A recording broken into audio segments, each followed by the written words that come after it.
My name is Mike Bob. I'm an alcoholic. Amen. Through the grace of God who has gifted me the program of Alcoholics Anonymous, I have not found it necessary or desirable to take a drink or a substitute drug since October 7th, 1985, and for that I'm eternally and profoundly grateful. I'm a proud member of the Primary Purpose Group of Myrtle Beach, South Carolina. We meet every day at 6:30, except Wednesdays and Sundays. We meet at noon on Wednesdays and 9:30 in the morning on Sunday. And we meet in the Pella Plaza, which is a storage unit place, and we meet in the back on Seaboard Avenue. And the way you know is we're right across the street from the strip club. And so as you're driving down Seaboard Avenue, you get to that point and you can turn left or right, depending on what you're looking for.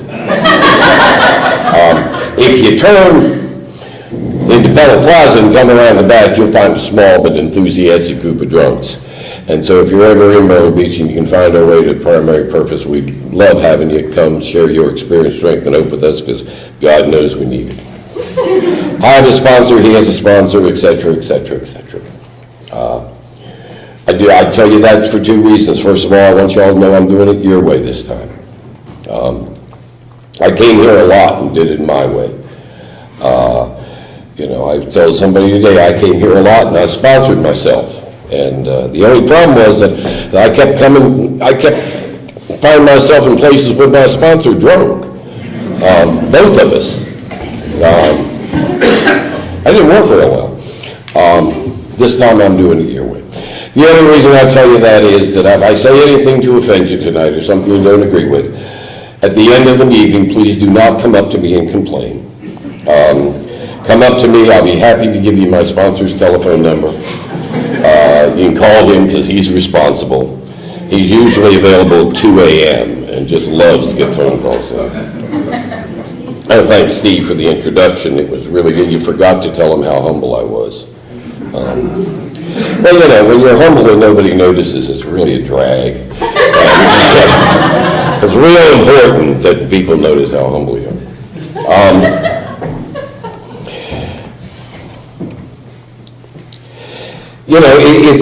It's a great honor and privilege to speak at any AA meeting, and it's particularly, there's a lot of pressure on a speaker this time of year, because we're kind of entering our membership drive season, out there recruiting folks, and this is a hard time for drunks. We're about to go into the season of giving.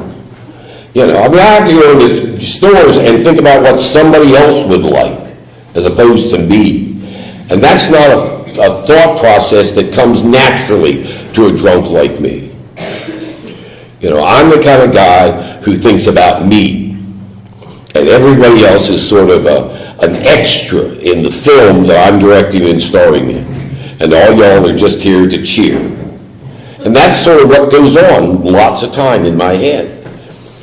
And so to practice the principles of this program, to actually become more self-forgetful, is an incredibly difficult process for me. It's a process that I have to be reminded about on a daily basis. Because left to my own devices, me and the people who live in my head are going to worry about me and the people who live in my head, as opposed to worrying about you and how I can be of service, which is what this program's taught me. I don't want to do a long drunkalogue or anything, because I've talked a lot lately and I'm sick of it. But I drank a lot. There, I've qualified. I drank a whole lot. And I love drinking. I loved everything about drinking. I love drinking in low rent, terrible, make sure you know where the exit is and take a gun if possible bars. I like drinking in high class places, with funny glasses and little umbrellas, and I loved it all. Tell them I'm not here. No, that's a last life. You can tell them I'm here, it's okay.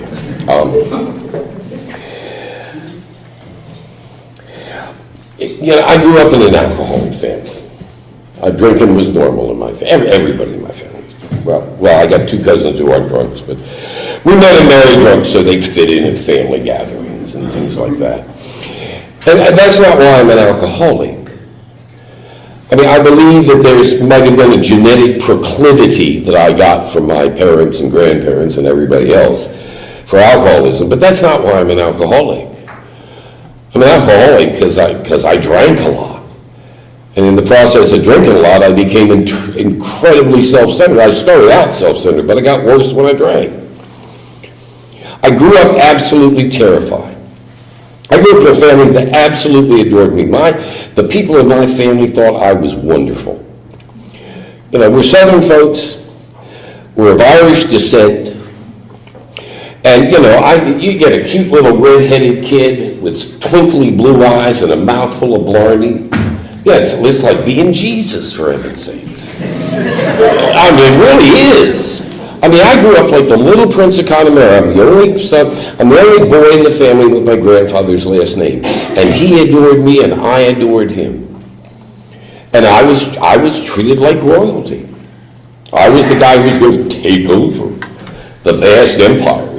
It wasn't very vast, nor was it an empire, but whatever it was, I was going to be the guy. And I grew up terrified because with being the little prince came an enormous amount of attention and affirmation and all sorts of good stuff. You know, I was the star and I loved it. I needed it. The problem was that inside, I knew I didn't have what it takes to be the prince, let alone the king. And I didn't want you to find that out, because you'd take my prince away and you'd give it to somebody else. I grew up being called the boy. You know, I didn't have a name, it's the boy's here. You know, my father's the oldest son. We'd go places, family places, and people would start yelling, Buster and the boy are here, Buster and the boy are here. Now my mother and my sisters came along, but Buster and the boy were here. And I was terrified I'd lose that. Because I thought I needed it. I believed that I had to have that kind of affirmation. And I knew I didn't deserve it. You know, I had that god-awful feeling all the time that and the only way for me to pull this off is to shuck and jive and con. I developed something that I bet 90% of the people in here can do. I walk into a room, I don't care if 500 people or 3. In 5 minutes, I can tell you what they want out of me and give it to them. My friend Sean says it's like walking around with a mirror in front of your face. You just reflect back what you get. Trouble with that is, you ever seen the back of a mirror? It's black. And that's what was going on inside of me. And that's how I lived my life up until 13. At 13 years old, I had my first drink. It was in a bark shed outside of a house in Whitmire, South Carolina. And it was the culmination of a Sunday walk after Sunday dinner. Sunday dinner. And it was a walk of 25 feet into the bark shed. And it was an incredible experience. This was a rite of passage. You know, I was about to become a man. And they drank some of this clear white liquid out of this bottle. And they gave me some. And I almost died. I mean, I choked, I gagged, snot came out of my nose, I cried. You know, I figured out, I first decided I'd never drink again. I changed my mind 10 minutes later. But, you know, and then I decided they were trying to kill me. Because they figured out that I didn't have what it takes to be the little prince. And they were going to kill me and bury me in the woods outside of our bark shed in Whitmire, South Carolina. And everybody else said, oh, well, we gave him some liquor, he got drunk, wandered off. We don't know what happened to him. I took the second drink 10 minutes later. And in the intervening time, nothing spectacular happened. I had a little bit of tickle down in my tummy. I usually describe it as, it's like for guys, it's like the first time you ever kissed a girl. You don't know what you did, you don't know if you did it right, but you can't wait to do it again and see what happens next. And that's what I did. And folks, the magic happened. You know, the skies opened, the stars shone, the trumpets sounded, the angels sang. And for the first time in my life, I wasn't afraid.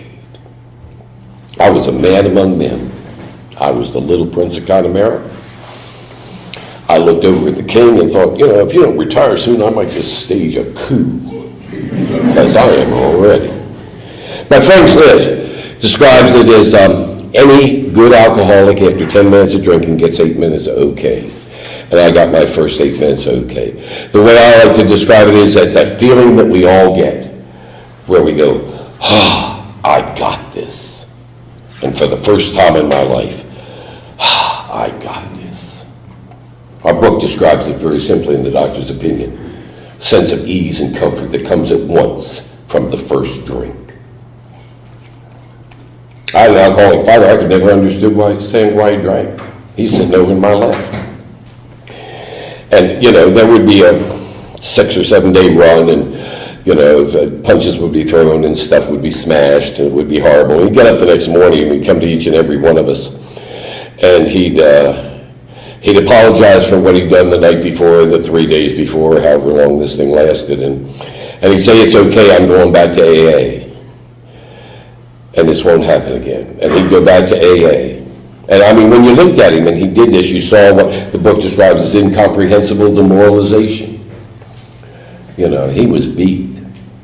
He'd go back to AA, and a month later, or 2 weeks later, a month later, 3 months later, you walk in there, he is drinking a beer.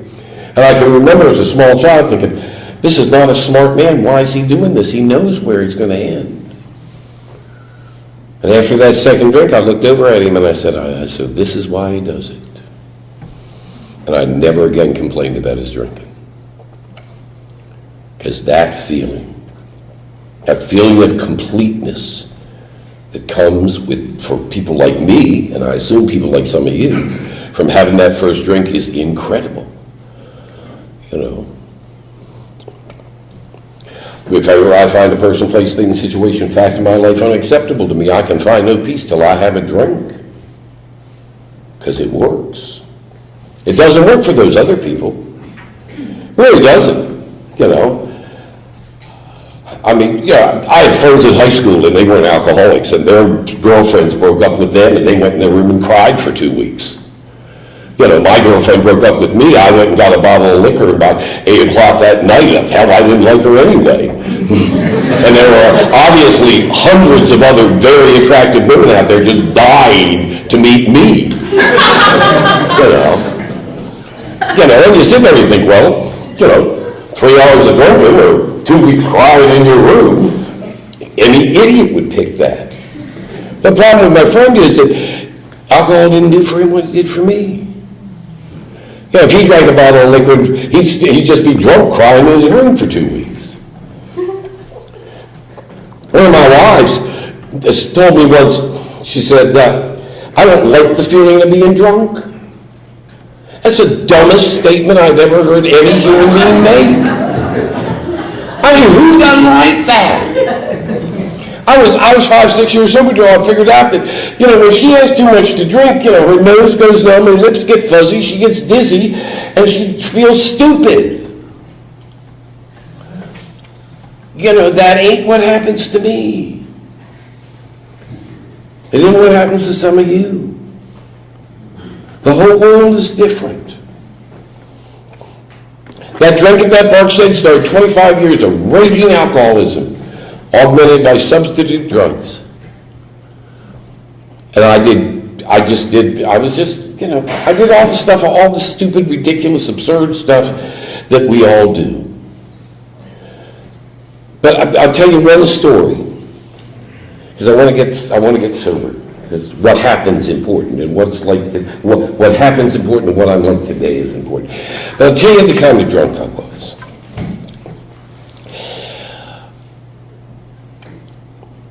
Shortly before I got sober this last time, I came home from work one day. It was a bad day at work, and a bad day at work was that I couldn't drink as much as I wanted to while I was there. That's how I gauged it. So, lots of people called, and I had to go to the hospital and see some people, and God, it was just awful. They kept interrupting my drinking time, just because they were giving me a paycheck. I got home, and I went to the freezer, and I got out my glass. You know, we all have our glass, right? It's usually a big glass. And it was frosty, thank God. And I put about 2 ice cubes in it. It's a big glass, and I filled it up with gin. And I put a splash of tonic and a little bit of lime. And the reason I do that is if you drink straight gin, you're a drunk. But if you drink a mixed drink, it's okay. And I went downstairs and I sat in my chair. You know, we all have our chair. It's kind of like the neurotic spaceship.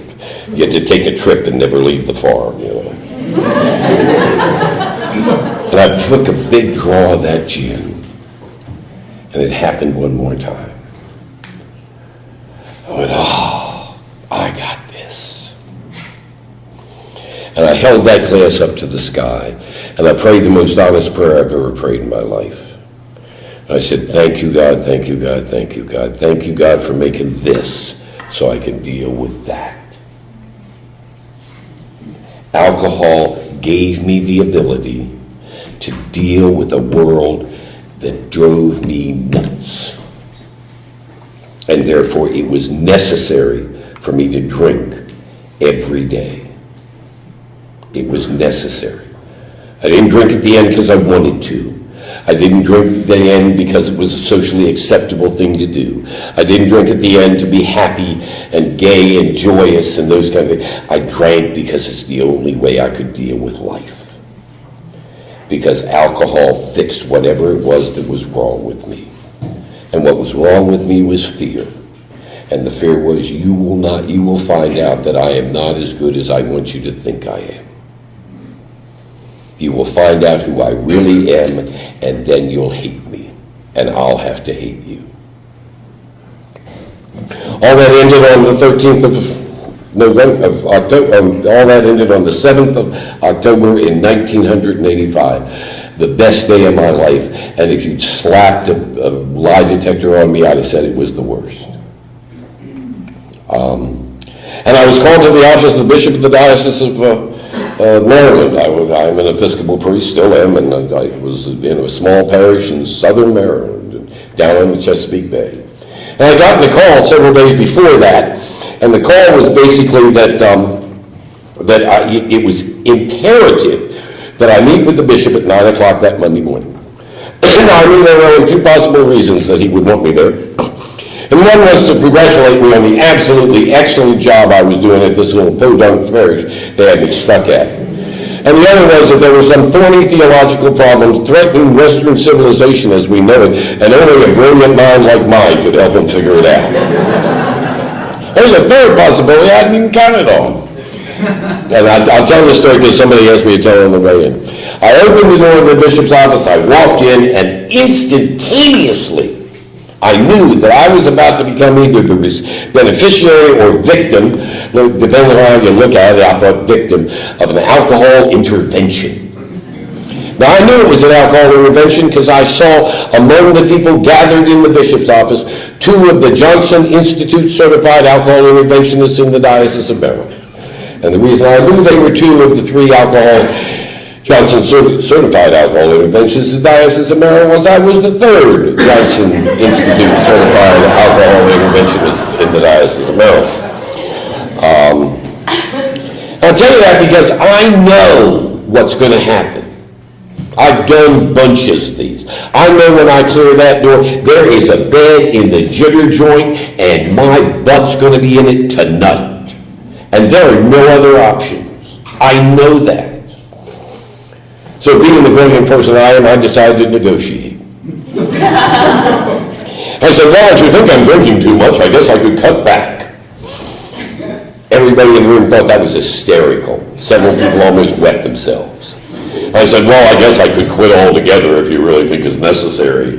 And there was a lot of that. And then I pulled out my ace in the sleeve, up the sleeve, you know, the one card I knew was, well, I guess I could go back to A&A.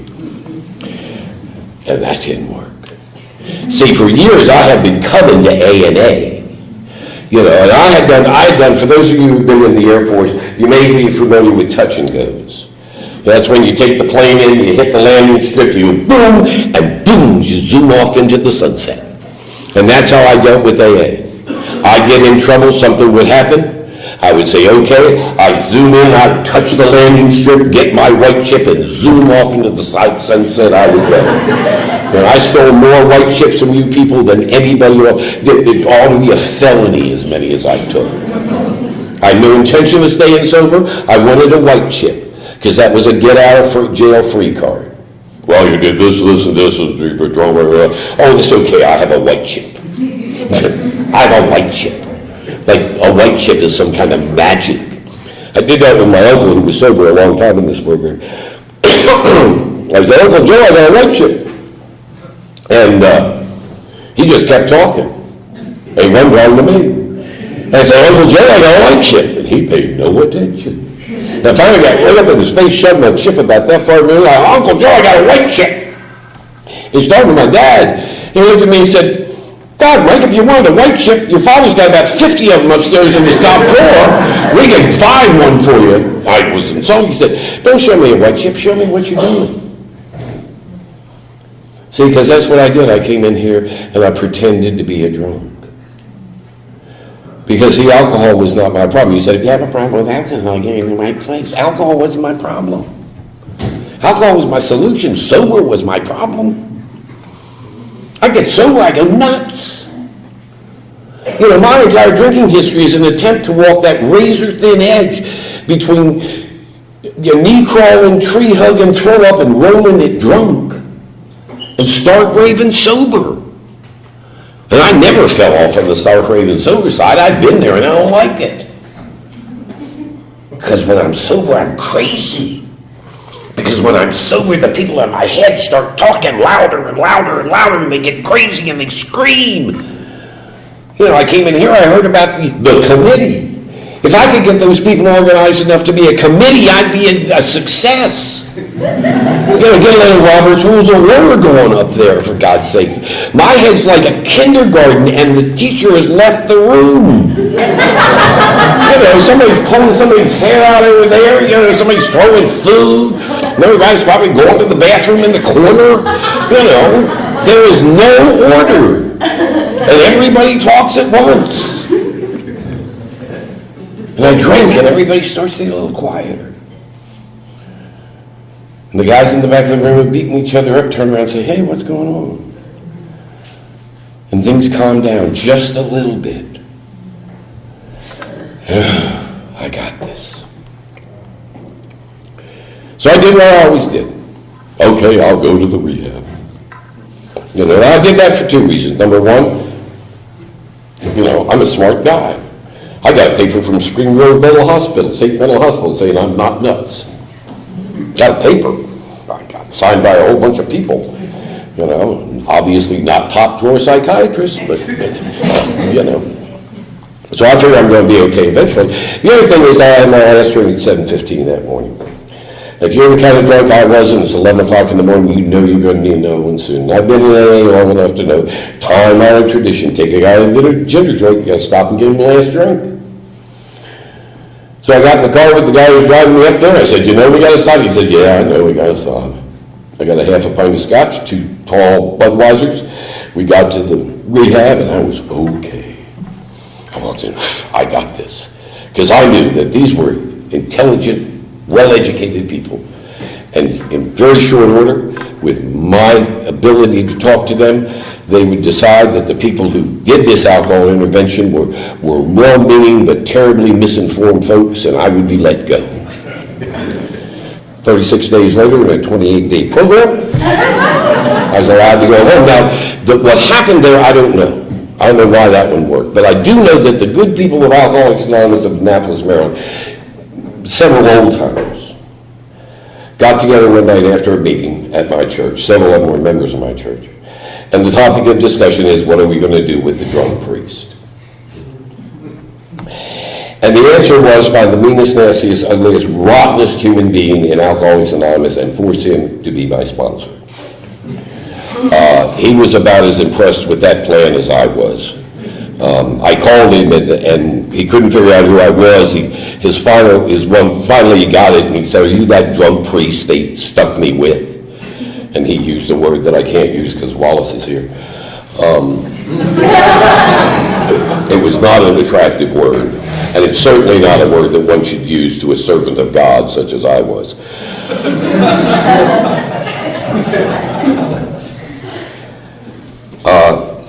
He picked me up at 8 o'clock Thursday night after I got out, or 7 o'clock. We were going to an 8:30 meeting. I told him that it was 5 minutes from my house. We didn't have to get there that early. He didn't seem very impressed with my plan. He showed up at 7 o'clock. Now, I know something about AA. And I know that in AA, to have a proper sponsor, we used to call them pigeons. We're not allowed to do that anywhere more, but sponsor-pigeon relationship. You have to have somebody to sponsor you who you're compatible with. Somebody of similar background, education, like interests and that kind of stuff. There was a rap on my door at 7 o'clock. I opened the door and there was Bob T. Bob Terry, he's dead now, I can use his name. Bob stood 5'6" tall. He weighed 220 pounds. There was not an ounce of fat on him. He had biceps the size of my thighs. He had slick back hair, bad dental work, and tattoos head to foot. And in 1985, tattoos were not cool. I used to be somebody. I know I'm not much now, but by God, I used to be somebody. I have degrees from a number of prestigious universities. I've done postgraduate study in Europe. I have testified before both houses of Congress. I've had an article done on me on the front page of the religion section of the Washington Post, above the fold, as the hip young priest in D.C. I am somebody. Bob should not be my sponsor. Bob dropped out of school in the 11th grade. Bob looked at me, he had one of those raspy, whiskey, messed up voices, and he said, "Get in the car." I said, "Would you like to meet the family?" He said, "I'll talk to them when you're not here." So I go out there. Now, I live in a nice neighborhood. I'm the rector of a relatively successful parish. I live in a nice neighborhood. I drive a nice vehicle. In my driveway is a 1967, this was 85, 67, somewhat blue, mostly Bondo-covered Mercury automobile. My first thought is, I got to get it out before other people see. So I went around to the passenger seat side to get in the car. And the door doesn't work. Now, any decent human being would allow you to slide in. Not my sponsor. You came in through the window. Like some Beatles song. Got in the car, sat down, he backed out of the driveway. I found that the most interesting facet of his vehicle was that the passenger seat was not attached to the body of the car. So he went backwards, I went forwards, he went forwards, I went backwards. I have not had a drink for 38 days. I am on my way with a gorilla to a meeting of Alcoholics Anonymous in a death trap of an automobile. I was not happy. I got there, we got there at 7:05, just like I told him. We started to talk. I told him, he talked, I tried to talk. He cared less what I had to say. I finally said, I'm working on my fifth step. He said, not anymore. I said, I beg your pardon. He said, you're not working on your fifth step anymore. I'm your sponsor. I said, well, what am I doing? He said, you're working on step 1A. I said, what's that, powerlessness? He said, no, step 1A, dummy. No, dummy. He used words like dummy and stupid and jackass a lot to protect my anonymity. So, he said, no, dummy, step 1A is the step that comes before 1. And I said, what step's that? He said, get in the car. That was the step I practiced for 3 months. Get in the car. We got ready to go in. We helped everybody set up. Got ready to go in. He grabbed me by the hand. He said, in case somebody accidentally calls on you in there, you tell them who you are, what you are, and you need to listen. I said, I don't understand. He said, who you are is Mike, what you are is an alcoholic. You need to listen. I said, why would I say that? He said, because you need to listen, stupid.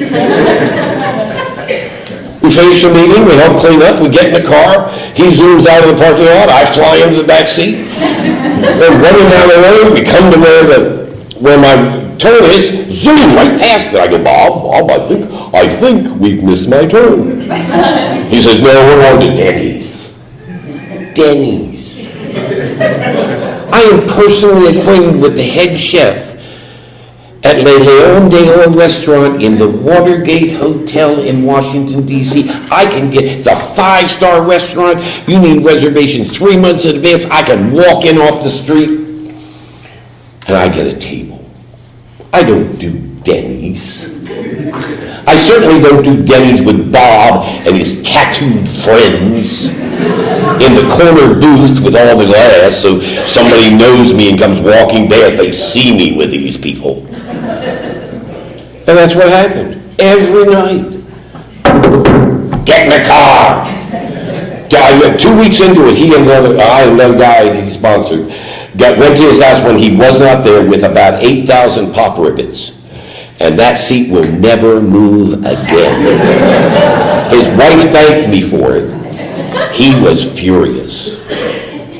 Got him. Every night we did that. Every night. And I'm getting to think, well, what's the matter with this guy? I mean, he has a family. Shouldn't he be at home with them some nights and give me some rest? And I'm thinking, well, if you were his family, you wouldn't want him around either. Mean and nasty and ugly. So I'm doing service work for Al-Anons is what my job is. One night we leave Denny's at 10 minutes before 11. As we get to the turn to go back into my house 2 blocks away, the guy at the liquor store is turning the Budweiser sign off in the window. And I know why we go to Denny's till 11 o'clock every night. And I looked at Bob with that look that every pigeon has given his sponsor at one time.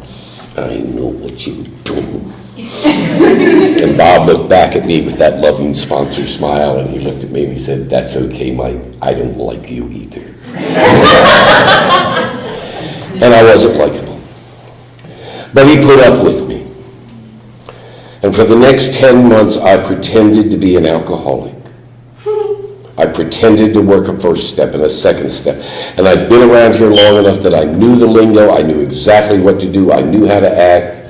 And I was the picture-perfect alcoholic for 30 minutes before the meeting and until I got home from Denny's. And I'd come up and people say, how's it going? I said, it's going great.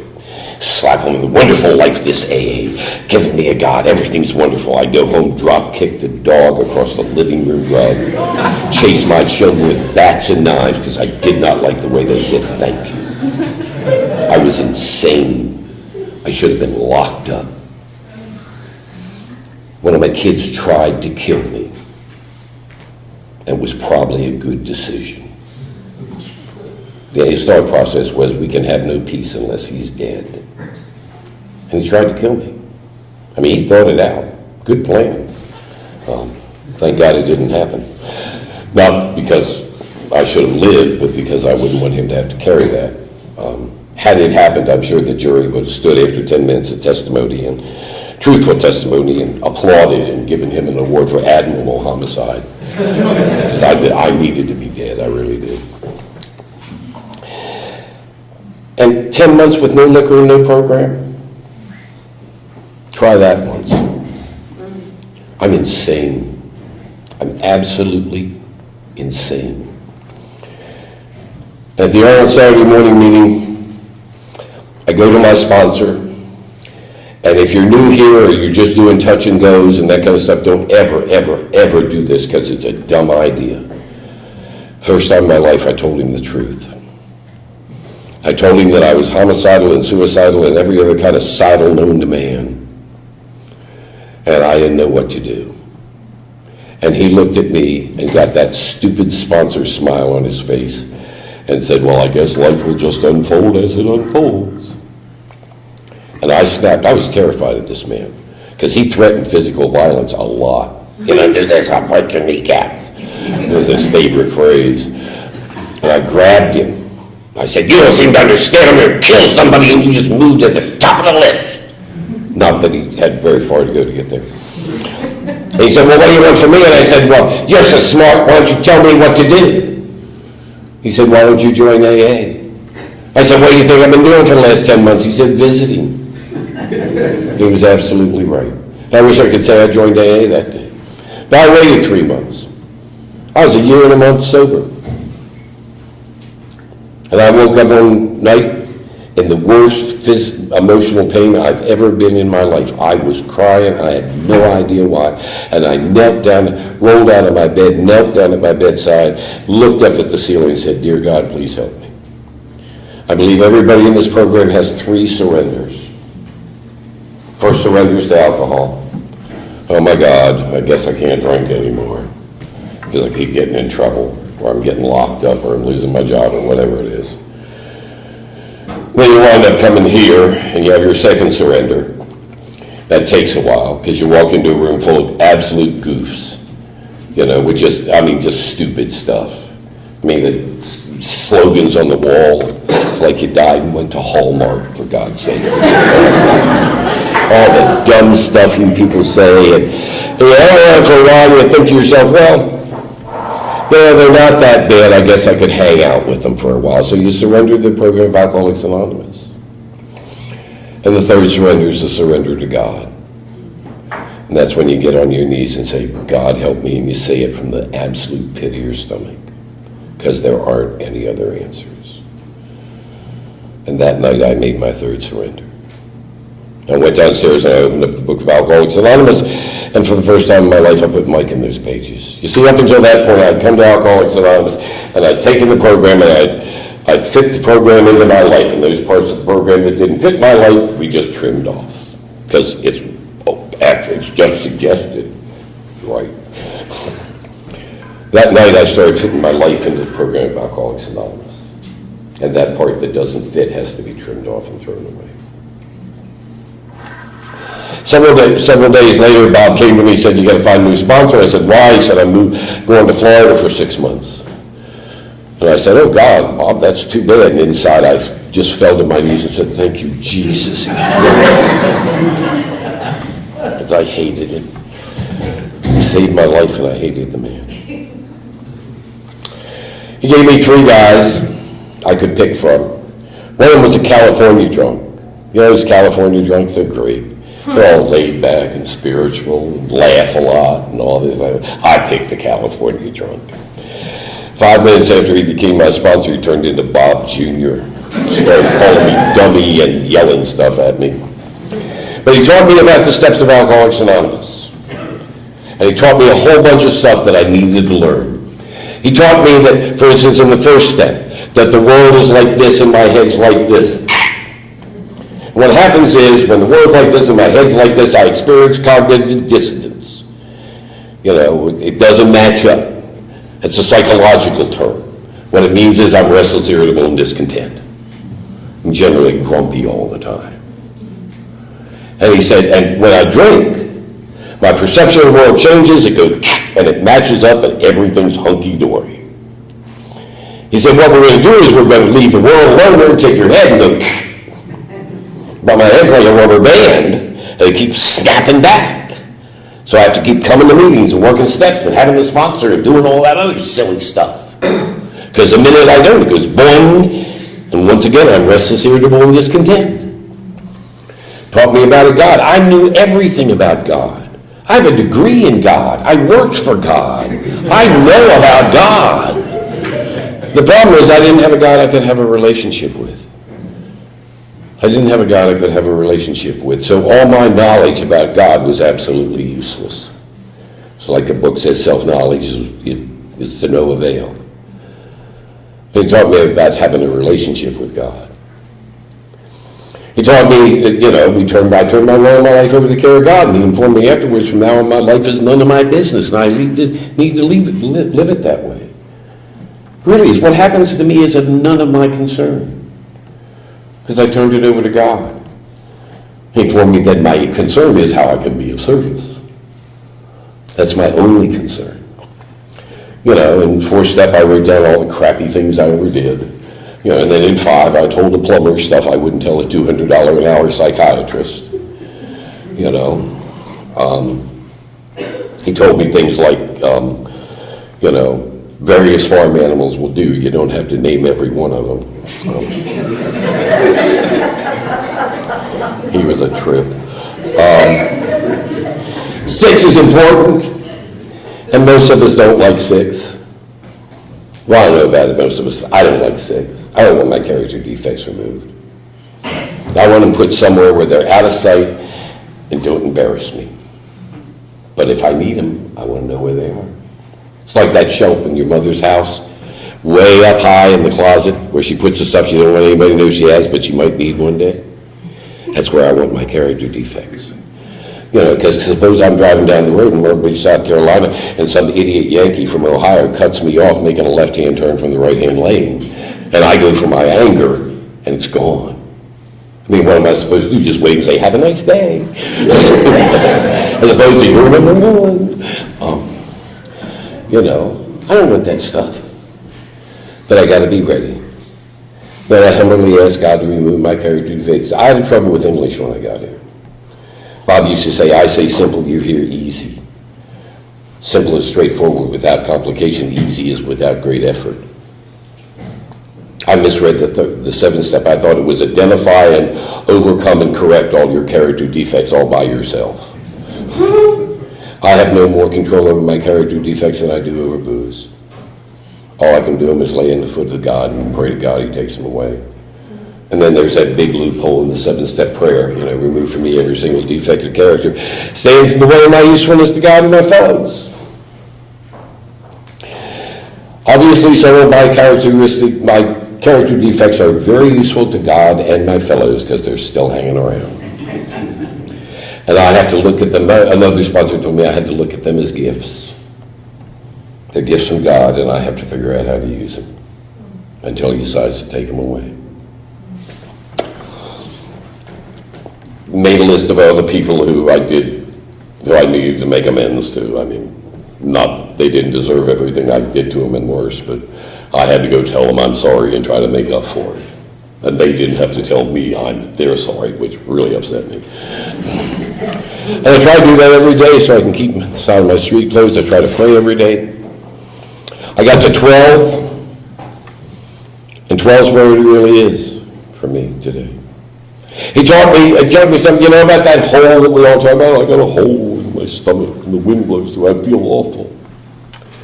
Or I got a hole in my soul or my psyche and it's God's eyes. No. Hole is not a defect. It's a design. It's there by design. It's not there by defect. God put that hole in us for a purpose. He put that hole in us so that the love and mercy and grace of a loving God can flow through me out to you.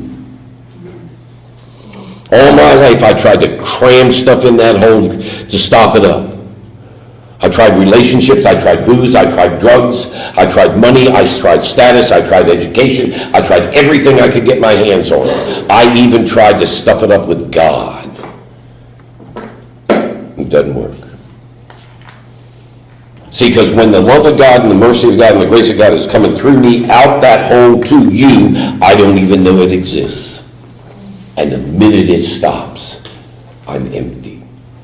The minute it stops, I'm empty. And that hole's there, and I don't know what to do. And I go back to being restless, irritable, discontent, and self-centered. Immediately. So I have to check every day that I'm carrying the message of God's love and grace and mercy to anyone. I have to check every day that if a hand reaches out for help, I am the hand of Alcoholics Anonymous. It has to be there. Not so much so I can help you, but so I can be in touch with the God and I can have some peace in my life. As a result of this, I have a totally different life today. I have a life that's centered in Alcoholics Anonymous and in God. I have a life in which I get to hang out with the greatest people in the whole wide world, and that's people like you in rooms like this. If you're here tonight and you're new and you don't have any other reason, stick around so you can hang around with these people. It's amazing. I've been restored to a position of respect in my profession. When the bishop calls me to his office these days, it's not to complain about something stupid I did when I was drunk. Most of the time it's to ask what we're going to do with this other drunk priest. My answer is always, just take him out in the field and shoot him. It'll be easier for everybody. Kill him now. Appreciate how horrible it gets over. My family's been restored to me. That kid that tried to kill me, I formed a wonderful relationship with.